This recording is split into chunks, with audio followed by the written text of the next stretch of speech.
Hi friends, welcome to my channel. ఇక సురేష్ వాళ్ళ చెల్లి కౌశికి ఆడపడుచు కౌశికి దగ్గరికి వచ్చి ఇలా అడుగుతూ ఉంటుంది, వదిన ప్లీజ్ వదిన, జరిగినవన్నీ మర్చిపోదాం వదిన, ఇంకా దూరంగా ఉంది చాలు, మనందరం కలిసుందాం వదిన, జరిగినవన్నీ మర్చిపోయి గతంలో మనం ఎంత ప్రేమగా ఉండేవాళ్ళమో అలా ఉందాం వదిన అని తను కౌశికిని బ్రతిమిలాడుతూ ఉండగా ఇక వైజయంతి వచ్చి ఆ అమ్మాయి చేయిని కౌశికి చేయి నుండి విడిపించి ఆ అమ్మాయిని ఇలా తిడుతూ ఉంటుంది.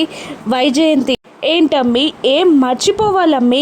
ఆ పసిబిడ్డకి మీ నాయన చేసిన అన్యాయాన్ని మర్చిపోవాలా?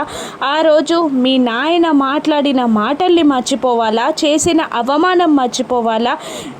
మాకు జరిగిన అన్యాయం మర్చిపోవాలా? ఏం మర్చిపోవాలమ్మి అని వైజయంతి సురేష్ వాళ్ళ చెల్లిని తిడుతూ ఉండగా కౌశికికి గతంలో జరిగినవన్నీ గుర్తొస్తూ ఉంటాయి.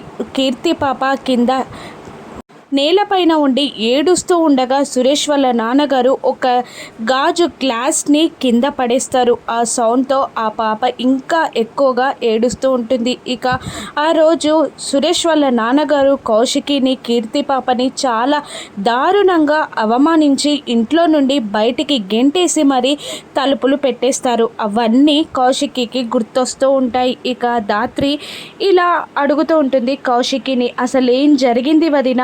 ఆ రోజు కీర్తి పాప ఈరోజు ఇలా అవ్వడానికి కారణం మీ అత్తారిల్లేనా? మీరు అన్నయ్య గారు విడిపోవడానికి మీ అత్తారిల్లే కారణమా వదిన?